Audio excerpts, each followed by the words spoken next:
vosaltres que és el més urgent, que s'hauria de fer tot i no que se pugui? Havíem de començar, hem començat, ara hem de concretar.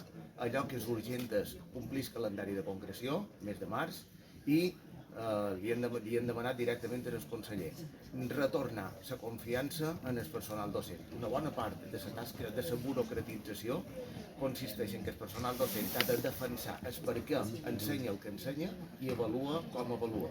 Si se retorna la confiança en el personal docent com a professionals capaços de prendre les seves pròpies decisions, ens estalviem sense dobles una enorme quantitat de burocràcia. I el comentari que del tema de març, dins el mes de març se suposa que hi haurà un seguit de reunions. Dins el mes de març s'han de convocar les 3 meses, ens interessa especialment la mesa de docents de pública, on se concretarà una música que en principi sona bé, però que si la cançó en el final ens agrada o no dependrà de la concreció, no d'una sèrie d'idees abstractes que estan bé però no signifiquen res si no es concreten. Estupendo. Gràcies. Gràcies.